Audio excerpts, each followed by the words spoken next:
U.S. Supreme Court issued decisions on abortion, climate, and opiates. U.S. presidential debate has finished. Rising seawater on U.S. coast.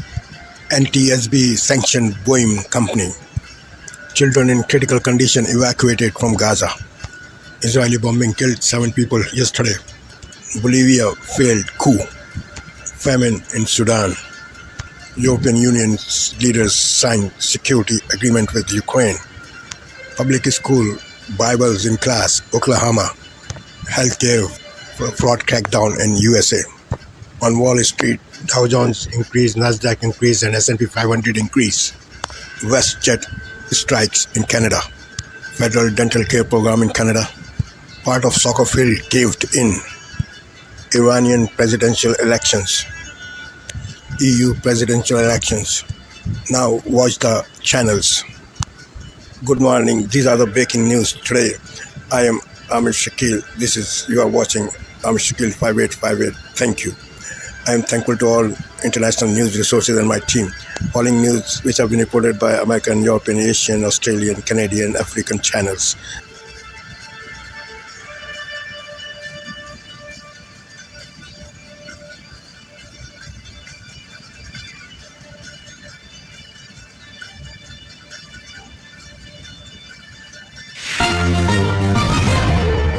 Breaking news this Thursday night, the high-flying anxiety to stop a strike at WestJet. The airline and the mechanics union ordered into arbitration. We have to see what the situation at the time. What affected passengers are now entitled to. The federal dental care program expands. Who's just become eligible and who's unhappy about the plan and why.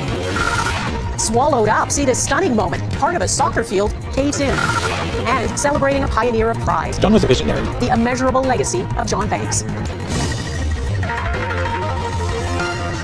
Global National with Donna Friesen. Good evening and thanks for joining us. It has been a tense time for WestJet passengers with another strike deadline looming. More flights were canceled preemptively today, the second time that's happened in weeks, leaving passengers in the lurch ahead of the Canada Day long weekend. Then late today, a development. The federal labor minister has stepped in. Seamus O'Regan imposing final binding arbitration on the airline and the mechanics union, saying in a statement the parties still remain far apart today and tensions have only increased since last Tuesday. Heather Yorks West is following developments in Calgary. Heather, what is the union's response to these developments? Well, Donna, the president of AMPA, the unions, told Calgary International Airport. Thanks. Another phase of the National Dental Care Program was rolled out today. Both the Liberals and New Democrats take political credit for the move, aimed at helping more low-income and vulnerable Canadians get dental care. Yet there is still lingering confusion and some frustration by both dentists and patients over how the coverage actually works. David Aiken explains. This is an opportunity of a lifetime to advance or Earn some political rewards if they do. Donna. All right, David Aiken in Ottawa. Thanks, David. Canada's former Defence Minister Harjit Sajjan is responding to allegations first reported in the Globe and Mail that he instructed Canadian Special Forces to rescue 225 Afghan Sikhs during the fall of Kabul in 2021, people with no ties to Canada. The report says military sources claim that took resources away from attempted rescues of Canadian citizens from Afghanistan and Afghans who have ties to Canada. Sajjan rejects allegations he did anything improper. Because I'll be honest with you, it was utter BS. To read that story and to take some of these questions, given that it was a approved government policy that we were executing, I'll be honest with you, I didn't think I'd be getting those questions if I wasn't wearing a turban. In a statement, Sajjan says he did not order Special Forces to mount a rescue mission, nor were the Sikhs given help over priority groups. He says he only relayed information given by a non-governmental organization through the appropriate chain of command. Sajjan added that the group of Sikhs was near Kabul's airport at the time. They were among vulnerable groups eligible to be evacuated by Canada, but efforts to help them were ultimately unsuccessful. November seems a long way off, but the two men who are vying to be the U.S. president are in full campaign mode already. And tonight, U.S. President Joe Biden and former President Donald Trump will face each other for a debate. The political attacks began long before either man took to the stage. Jackson Prosco explains why tonight's debate is unprecedented and what's at stake. Voters are experiencing. Donna? Jackson in Washington. Thanks, Jackson. The U.S. Supreme Court has pushed its decision on Trump's legal immunity case until after tonight's debate, but it did issue 3 major decisions today. In a 5-4 vote, it struck down a controversial settlement for OxyContin maker Purdue Pharma. The agreement would have provided billions of dollars to combat the opioid epidemic and help its victims, but the deal also shielded the family who owns the company, the Sacklers, from future lawsuits. The Sacklers had agreed to pay $6 billion in exchange for sweeping protections and the ability to restructure. The U.S. government challenged that deal, arguing shielding the family, which made a fortune off opioids, was a misuse of the system. The Sackler family says they will continue to push for a settlement, claiming the alternative would be, in their words, costly and chaotic legal proceedings in courtrooms across the country. The U.S. Supreme Court has also dismissed an appeal on an abortion case from Idaho, a temporary win for abortion rights supporters that will allow women to receive emergency abortions despite the state's near total ban on them. Justices also blocked an environmental regulation aimed at curbing harmful air pollution that crosses American state lines. In Kenya, a day after the president gave in to pressure from protesters over his tax changes, people were back on the streets. Police used tear gas and rubber bullets to try to disperse angry crowds. The president's deeply unpopular bill to raise taxes was the trigger for the initial protests, but even though he's withdrawn them, the anger has not ended, and people are now demanding that the president resign.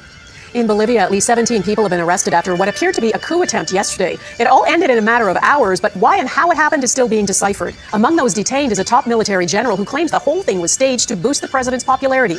Brendan Shannon explains. Bolivia is no stranger to coups. Few, though, have been as brief and bizarre as Wednesday's apparent attempt by its military to grab power.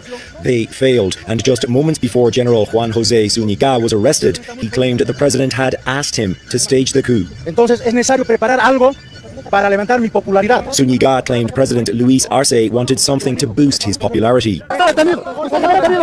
Seconds later, Zúñiga was taken into custody and then paraded before the media. Earlier in the day, Arce called for public support as soon as troops stormed the presidential palace. It brought crowds to the street, chanting in support of the president and challenging the soldiers.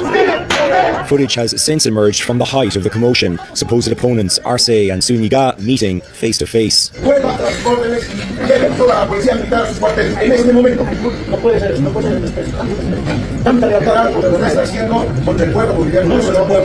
Opposition politicians say questions need to be answered about what went on. And on Thursday, a senior member of Arce's ruling socialists explicitly called it a planned coup led by the government. A sign of the deep divides that plague Bolivian politics ahead of next year's election. Former president and fellow socialist Evo Morales is planning a comeback for that, despite having reached his term limit. On Monday, Zúñiga had threatened he would arrest Morales if he tried to do so. Brendan Shannon, Global News, London.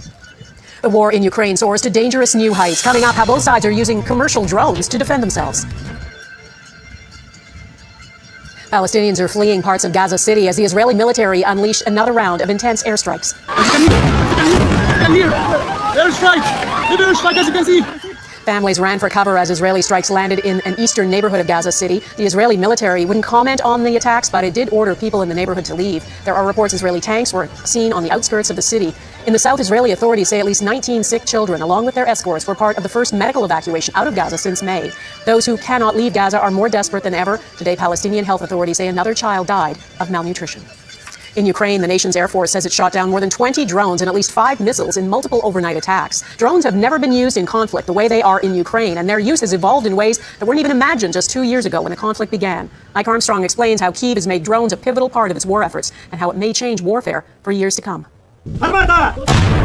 The Ukrainian military has been outgunned, struggling for months with a shortage of ammunition and artillery shells. What's helped it hold back Russian forces was replacing There's some incredible video of something that happened on a soccer field in Illinois.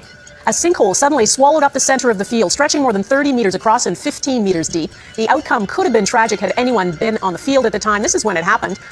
The park is now closed and an investigation is underway. It's believed the collapse is linked to a limestone mine directly below the field. Canadian rock legend Neil Young and his band Crazy Horse have abruptly taken a break from touring. All remaining stops on the Love Earth tour are cancelled, many of them in Canada. A statement on Young's website says a couple of the band members got sick after a show in Detroit last month and they've not fully recovered. The band says it will try to make up some of the dates that they'll miss. Out and proud next, how John Banks helped influence gay rights.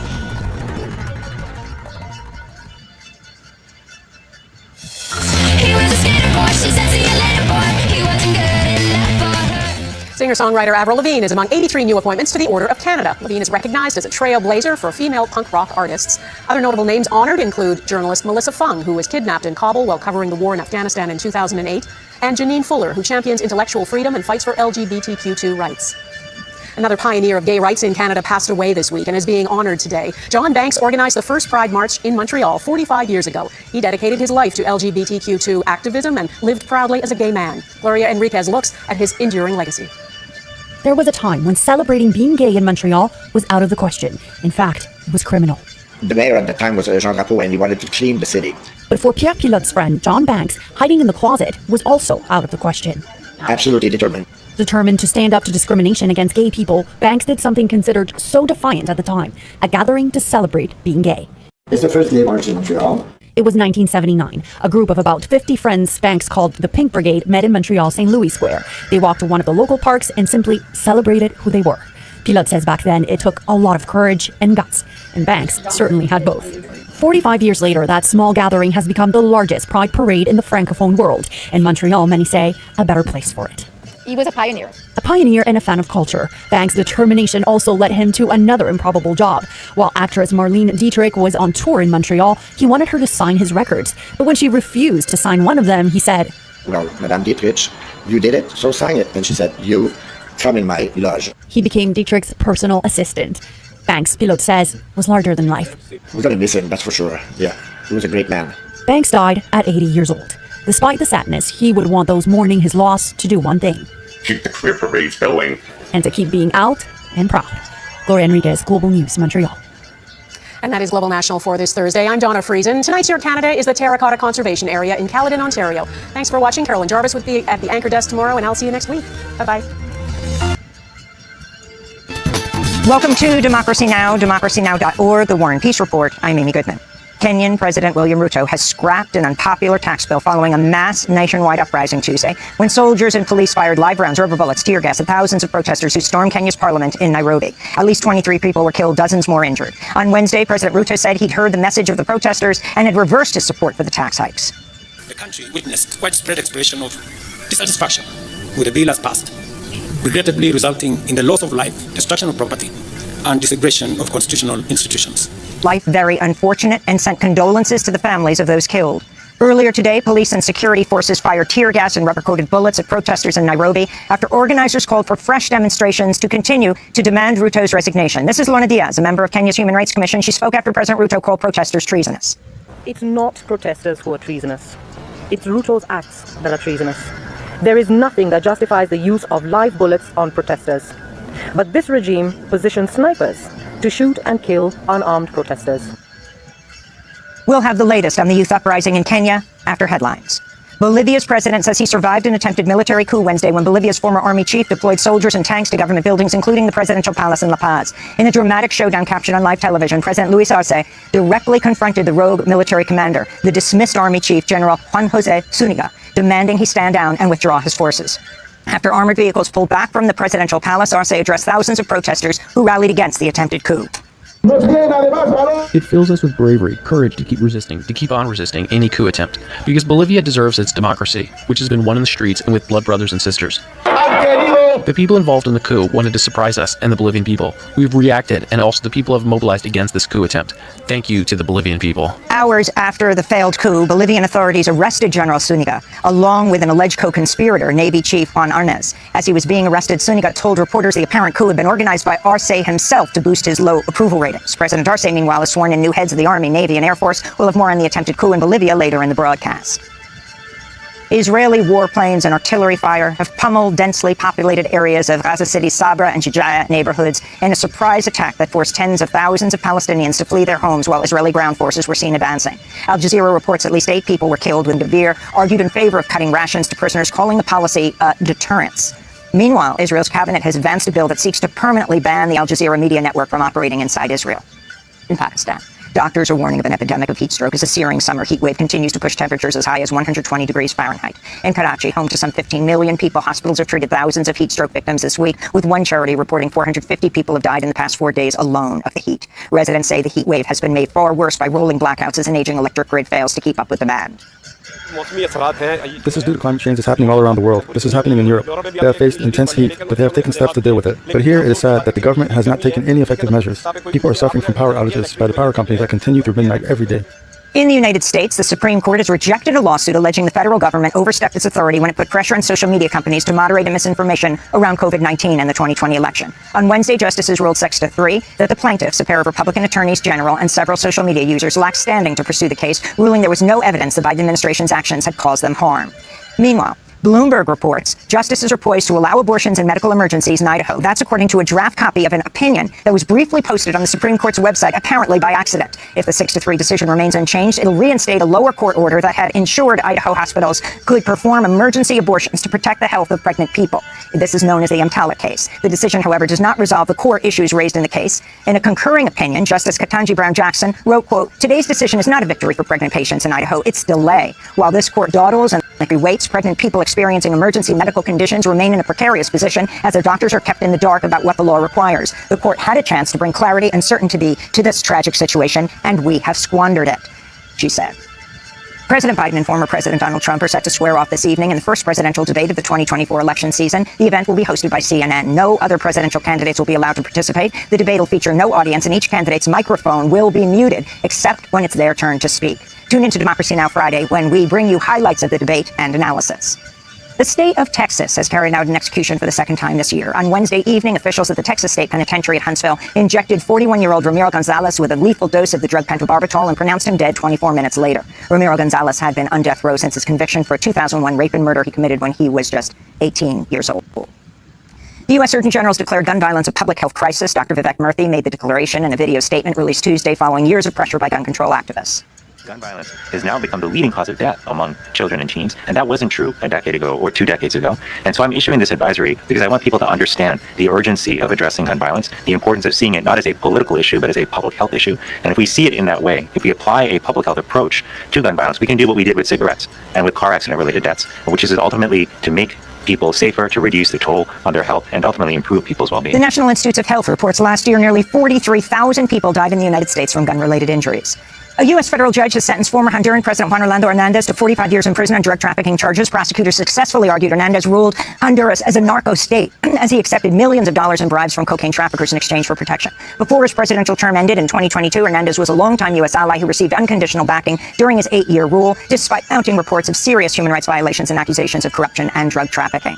And Brazil's Supreme Court decriminalized the possession of small amounts of cannabis for personal use. Although sales of marijuana remain illegal, advocates say decriminalization could slow the pace of mass incarceration in Brazil, where more than 200,000 people remain behind bars on drug charges.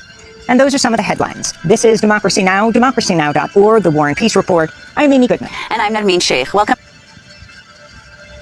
Tonight, the historic showdown. Joe Biden and Donald Trump set to face off in their first 2024 presidential debate. The stage now set. The candidates arriving in Atlanta for the biggest night of his campaign so far. For President Biden, his best chance yet to ease questions over his age, while former President Trump is taking the stage less than a month after his criminal conviction. The attacks expected over abortion, the economy, immigration, and the mystery over Mr. Trump's VP pick. The top 3 contenders all expected to be there. Our full coverage tonight. Also this evening, the Supreme Court allowing emergency abortions in Idaho for now, a day after the ruling was mistakenly posted online. Why the fight is far from over. Just in, more than 2 years after the Uvalde massacre, the indictment the now former school district police chief is facing. New storms in the Midwest on the heels of catastrophic flooding and deadly weather slamming the Northeast. In Gaza, 20 critically ill children in desperate need of care. For months, NBC News exclusively tracking the secret mission to rescue them. Our cameras there today as they are evacuated out of the war zone. This is NBC Nightly News with Lester Holt. Good evening and welcome. The stage is set for the most significant night of the 2020. Good evening. I'm Jeff Bennett. And I'm Amna Navaz. On the NewsHour tonight, the Supreme Court issues major decisions on abortion, the environment, and Purdue Pharma's opioid settlement. Our panel of experts previews tonight's CNN presidential debate. And salt water from rising sea levels in the Chesapeake Bay disrupts the livelihood of farmers in coastal Maryland. When we have this concept of climate change, we kind of think of it as something that's going to happen. And what we were saying is it is happening.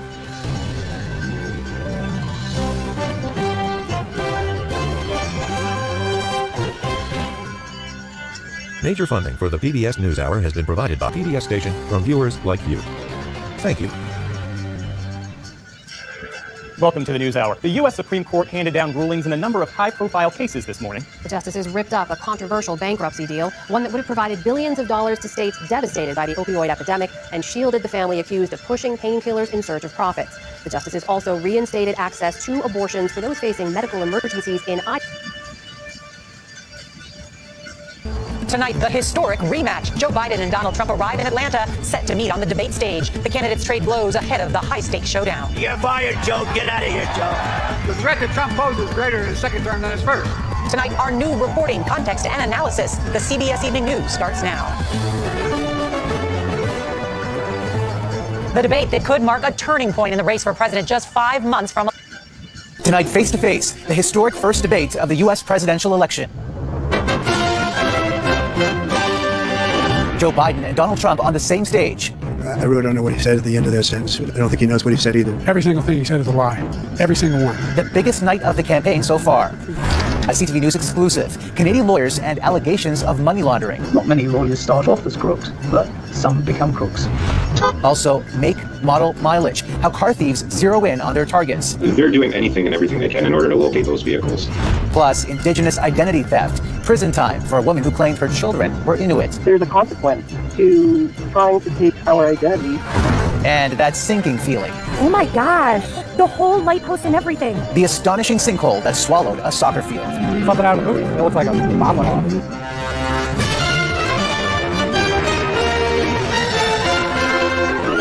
See? For now, and the court temporarily blocked a Biden environmental policy regulating air pollution from taking effect. To help unpack the details and significance of the rulings, we're joined first by John Yang, anchor of PBS News Weekend, who also covers the Supreme Court for us. It's good to see you again, John. So let's start with this abortion case. Appreciate it. Thanks. Amna? Thank you, Jeff. Well, the decision to reject the opioid settlement is a major blow to states, to local governments, individuals, and tribes, all expecting more than $6 billion. For more on the court's decision, we are joined now by Brian Mann, who covers this as NPR's national addiction correspondent. Brian, it's worth underscoring here what you reported on for a long time, that more than 300,000 Americans have died from opioid overdoses since the year 2000. Just briefly remind us about the role played by Purdue Pharma and the Sackler family in the making of that crisis. PBS NewsHour from WETA Studios in Washington and in the West from the Walter Cronkite School of Journalism at Arizona State University.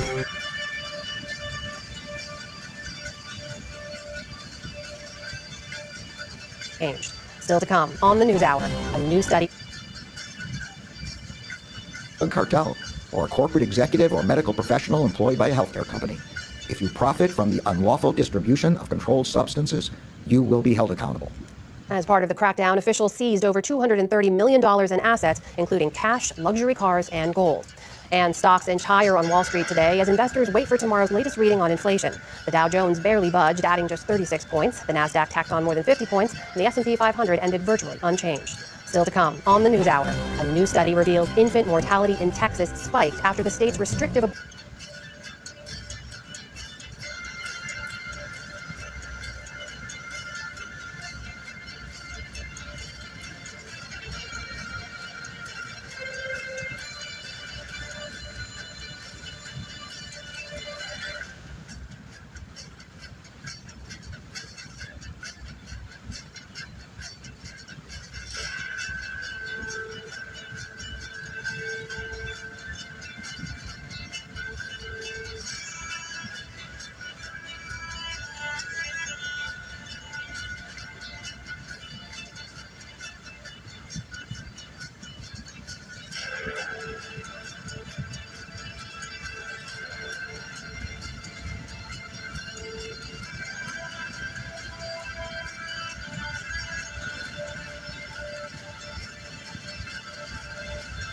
Tonight, the historical presidential debate a short time from now will carry it on ABC Live. President Biden and former President Trump about to...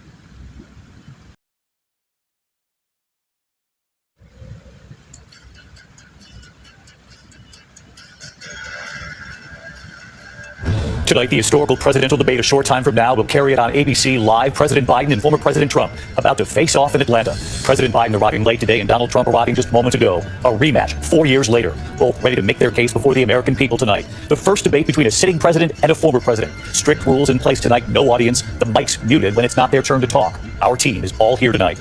deceiving the major abortion ruling from the Supreme Court. 24 hours after that court document was mistakenly posted online, the justices officially issuing their decision today, testing state abortion bans and deciding whether women whose health is at risk should be allowed an emergency abortion in ER, what the court has decided for now. Tonight, the new blow for Boeing, the NTSB sanctioning Boeing for revealing details to reporters about what caused that door plug blowout at 16,000 feet.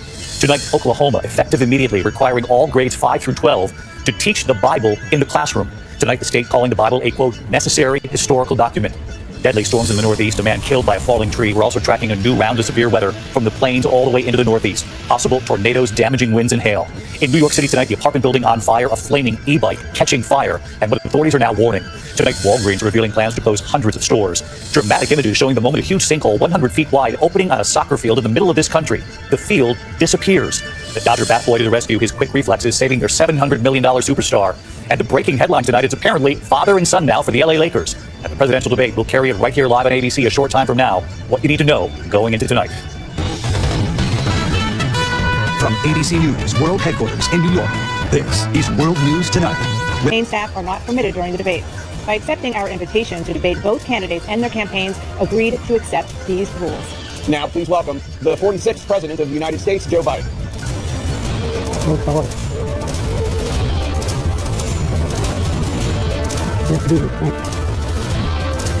And please welcome the 45th President of the United States, Donald Trump.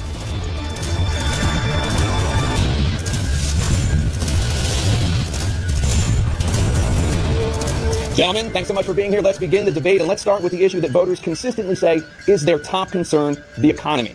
President Biden, inflation has slowed, but prices remain high. Since you took office, the price of essentials has increased. For example, a basket of groceries that cost $100 then now costs more than $120. And typical home prices have jumped more than 30%.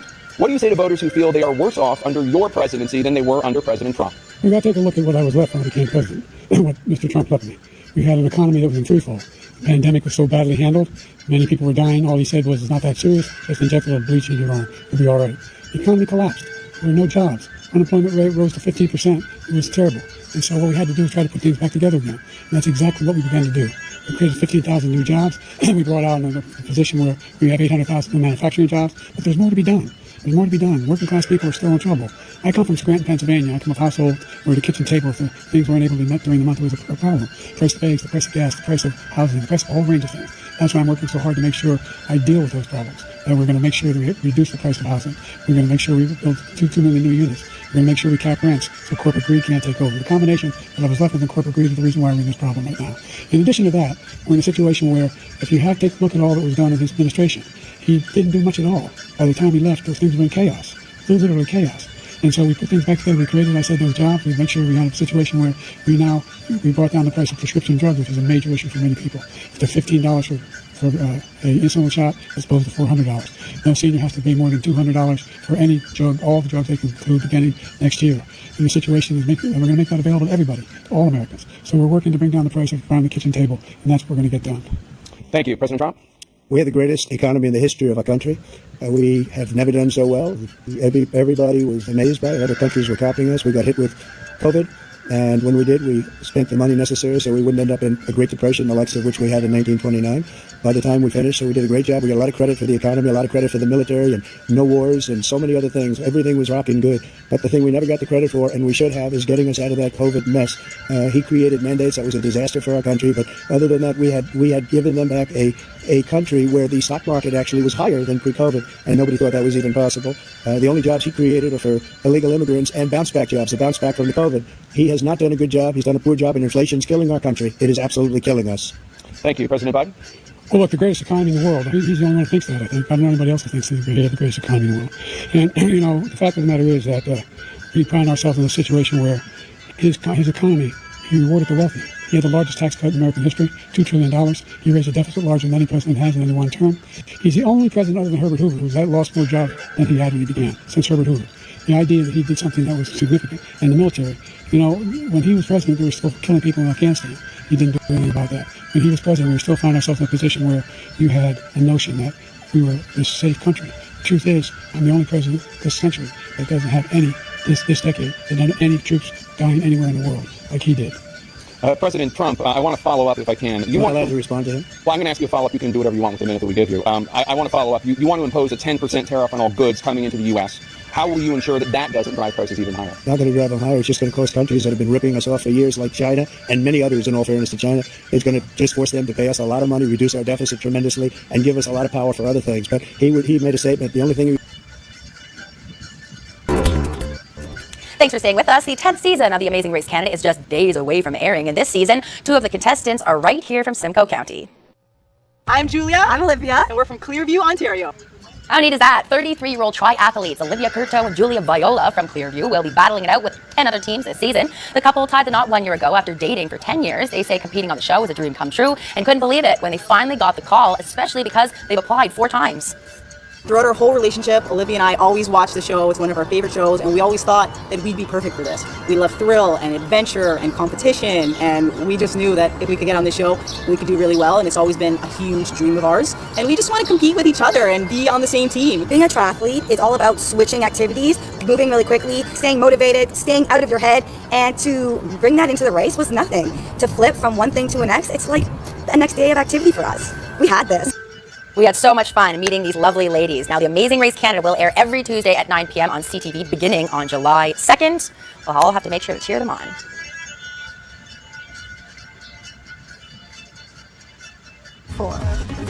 Natalie Savaricas, one of the 200 Fox 24 correspondents around the world.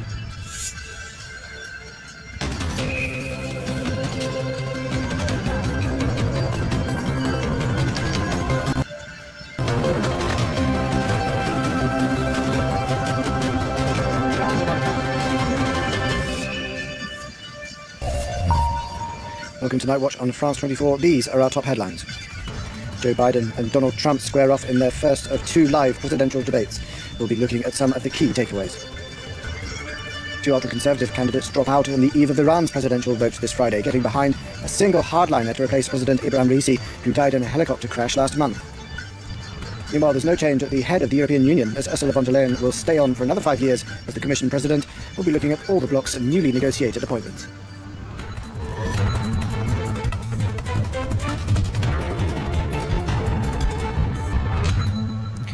Tonight Watch on France 24, I'm Alexander Rulcott. Our top story this hour, Joe Biden and Donald Trump have now concluded their first live presidential debate of the 2024 campaign. Under the new rules imposed by the host CNN, there was no audience to woo, cheer or boo. Their microphones were turned off so that when it wasn't their turn, they couldn't talk and interrupt, but it still got highly personal.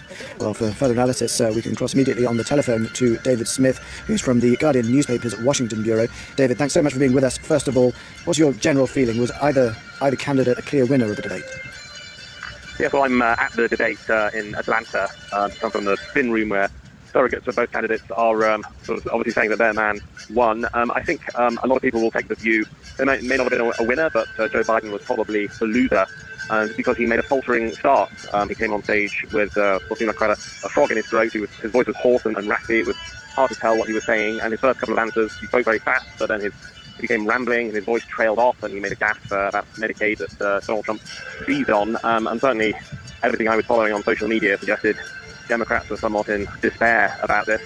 I think as the debate wore on, actually, Biden did become a bit stronger, including his voice became clearer. And meanwhile, Donald Trump perhaps did get into more of a flap at times, and 5 hours ago, I would say. David Smith from the Guardian newspaper's Washington bureau, thank you very much for that analysis. Moving on to other world news, 2 candidates have withdrawn from Iran's presidential race on the eve of the election as ultra-conservatives try to back a single representative for this Friday's vote, hoping their man will replace the late President Ibrahim Raisi, who died in a helicopter crash last month. We take a look now at all the candidates in the running. After 2 candidates dropped out of the race on Thursday, there are now 4 who are vying for the Iranian presidency.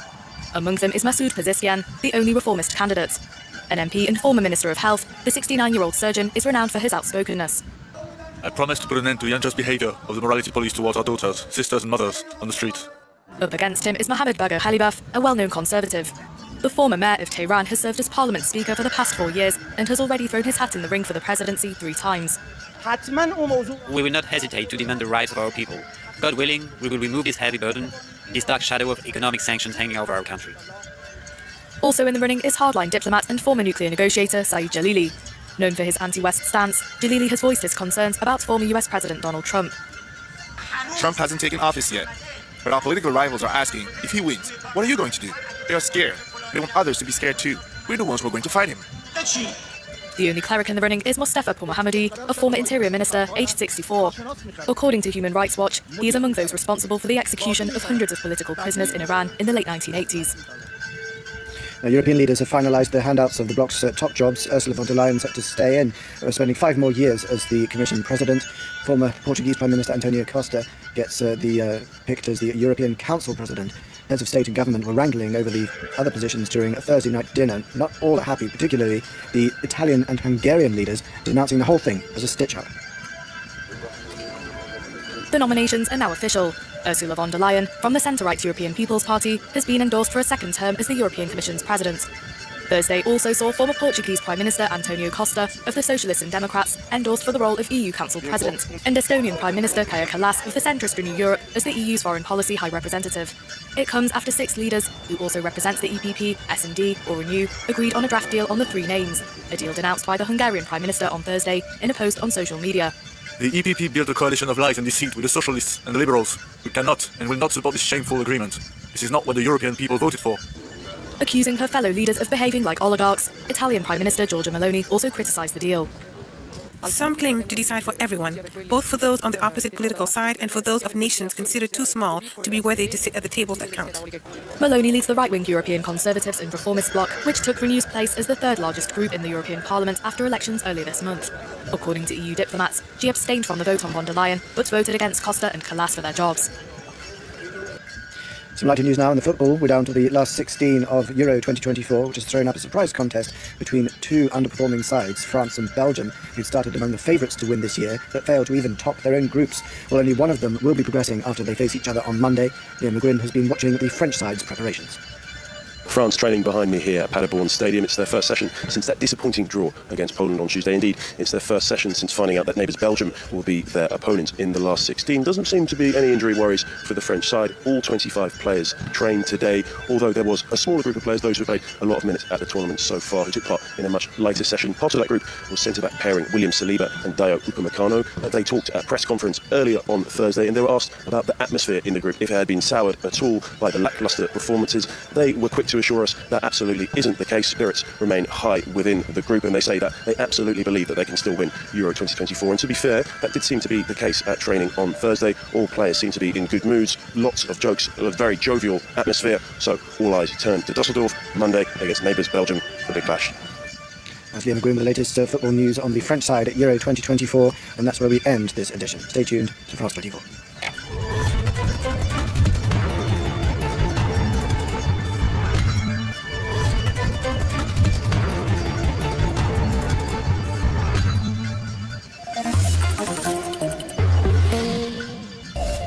Hello and welcome on board. You're watching Eye on Africa and I'm Clarisse Fortuné. Our top stories.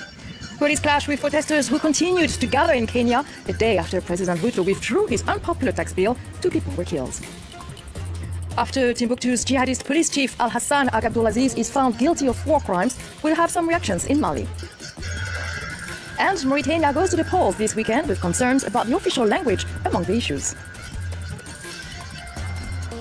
But we start in Kenya, where protesters took to the streets once again this Thursday, despite President William Ruto having withdrawn an unpopular moments. And, you know, they've got to approach this, as I'm sure they will, in the fine traditions of journalistic integrity. But do they spend time calling out mistruths and lies? Do they leave that to the candidates on stage to call each other out? Really difficult and pressure moment for the moderators here too. And I wonder if CNN is partly getting ahead of that by putting out some comms in the last couple of days saying, you know, this might not necessarily be the best place to be fact-checking every single point, but they'll be more navigating the traffic, if you will. Jade, I wonder what, if any, has been the reaction that was in sport. What a big week it's been. Monday's Experts, 9:35 on ABC TV and ABC iView. Joe Biden struggles and Donald Trump fails to answer direct questions in the first US presidential debate. The COVID, excuse me, with... If I'm given another 4 years, I will be the best. I think I'll be the best.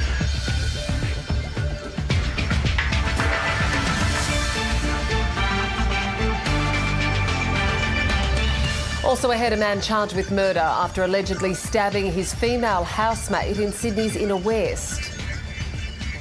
The man who murdered a bottle shop worker in the Northern Territory sentenced to life in prison. And calls for the boss of SA Health to resign after a pregnancy due date bungle.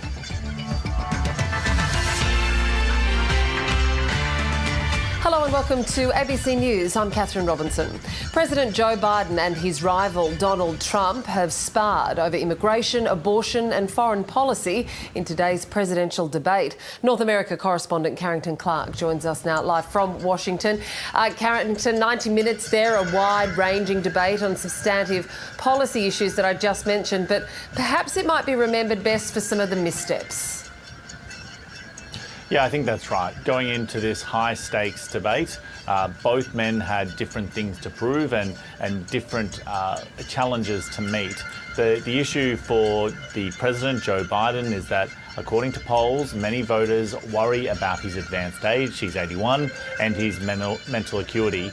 And he came in with people questioning whether or not he would be able to withstand the pressure of Donald Trump for this 90-minute debate. Now, this was an historic debate for many reasons, including the fact that it was the first between a sitting president and a man who had previously held that position. It's also the earliest presidential debate. Usually you would see debates like this occurring in September or October ahead of a November debate, but instead it's been moved this early in the piece, ahead of either man actually being declared officially the candidates for their respective parties.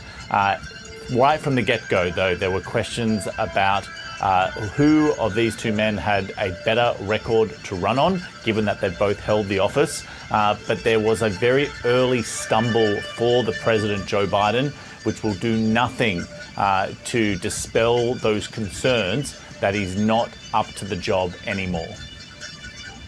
We continue to strengthen our healthcare system, making sure that we're able to make every single solitary person eligible for what I've been able to do with the COVID. With dealing with everything we have to do with. Look, if we finally beat Medicare. Thank you, President Biden. President Trump? Well, he's right. He did beat Medicare. He beat it to death, and he's destroying Medicare. It was awkward to watch at times there, Carrington. What about the major policy differences, though? Do we have a clear idea on what the candidates want to do with the office of the presidency?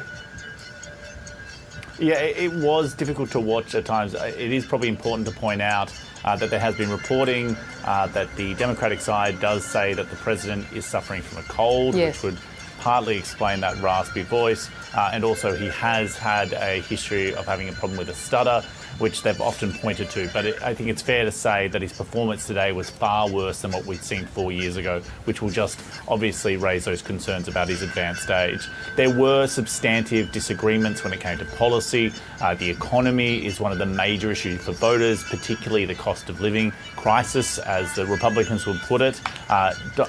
Joe Biden has dealt with high inflation throughout his administration. He blames Donald Trump in part for that. He says he inherited an economy that was in free fall. Donald Trump says that he had the greatest economy in the world until COVID hit. One of the other substantive disagreements is about abortion rights here in the United States. This came to the fore because of the overturning of Roe v. Wade after Donald Trump was able to reshape the Supreme Court during his term by appointing 3 very conservative justices. Joe Biden says that if he's re-elected, will try to codify Roe v. Wade at the federal level. He wants to ensure that people have access to abortion. Donald Trump says that it was a good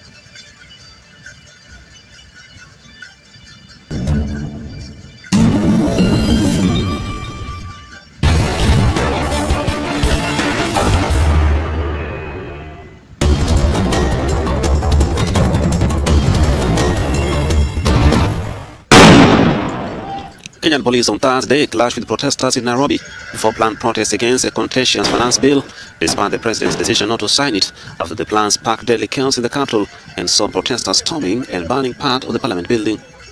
The spark this time was the finance bill that purported to increase taxes or strange type of taxes in order to raise money for an exorbitant budget that was making no sense. And to make matters worse, the government was not able to explain why it contradicts itself. The protesters who said last week that they will march to the State House on Thursday say they still don't trust President William Ruto, who has said the tax hikes will be withdrawn and budget cuts will be made. The way forward is that there need to be discussions, and the president is willing now to engage rather than to beat chest. So the reason why people are demonstrating has been removed by that saying is not going to accept it. The military has been patrolling the city of Nairobi despite a Wednesday court order that suspended the deployment to support the police during the protests. The Deputy President Rigathi Gachagua on Wednesday and William Ruto also urged the protesters to call off planned protests and give dialogue a chance. The International Criminal Court on Wednesday convicted Al-Qaeda-linked extremist leader of war crimes and crimes against humanity in Mali, notably for abusing prisoners as de facto chief of the Islamic police in the eastern desert city of Timbuktu. Al-Hassan sat stoically while the decision finding him guilty of torture and cruel treatment between 2012 and 2013 was read out. 1. War crimes, cruel treatment. 2. Other inhuman acts against humanity. 3. War crimes consisting of pronouncement of convictions without a prior judgment or trial handed down by a regularly constituted court, functioning with judicial guarantees that are generally recognized as indispensable. 4. The crime against humanity of persecution on religious grounds. And 5. The war crimes of mutilation. Al-Hassan faces up to life imprisonment when a sentence is handed down at a later date. Prosecutors say he was a key member of Ansar Dine, an Islamic extremist group with links with Al-Qaeda that held power in northern Mali at the time. Women and girls suffered in particular under Ansar Dine's repression regime, facing corporal punishment and imprisonment.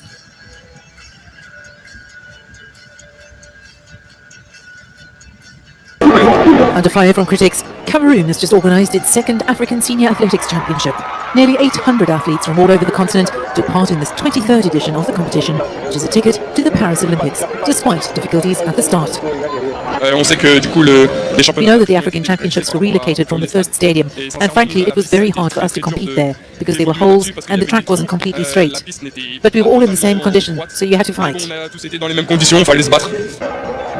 Athletes complained about the quality of some of the facilities. But these difficulties did not demoralize the Ivorian and Ugandan athletes who won gold medals in their disciplines in a virtually empty Japoma Stadium. Actually, being the first time competing in Africa Senior Championship, I'm really glad to go with a gold medal. I was really prepared for this and finally I've gone with a gold medal. It was really difficult, but I told myself that everyone is in the same situation, so all I knew is that I wanted to come first. It wasn't until the last 2 days that the authorities mobilized to provide free transport for locals wanting to watch the competition. South Africa finished first with 19 medals, followed by Nigeria with 15 and Ethiopia with 10. The next edition will be in Ghana in 2026.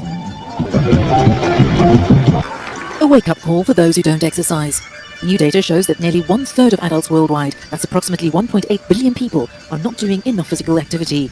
This puts them at a greater risk of cardiovascular diseases such as heart attacks and strokes, type 2 diabetes, dementia, and some cancers. It also has a negative impact on mental health and well-being. In addition, the study by the World Health Organization, together with academic colleagues, found that levels of inactivity continue to rise. The worst performing regions are in the Eastern Mediterranean and Southeast Asia, while in Africa, that figure sits at 16%. Disparities also remain between gender and age, with women and people over 60 generally less physically active. The WHO recommends that adults have 150 minutes of moderate intensity or 75 minutes of vigorous intensity physical activity or equivalent per week.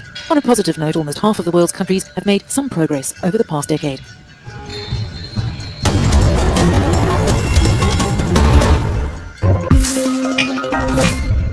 Wednesday on CNA.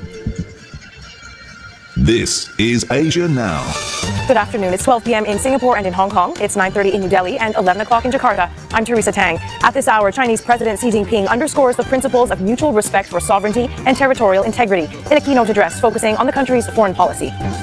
U.S. President Joe Biden and former President Donald Trump face off in a high-stakes debate 4 months ahead of the polls. The two traded barbs over the economy, immigration, and their fitness to serve. And celebrating 100 years of the Singapore-Malaysia Causeway. The 1 kilometer long connector is one of the busiest border crossings in the world. We take a look at what makes it so significant.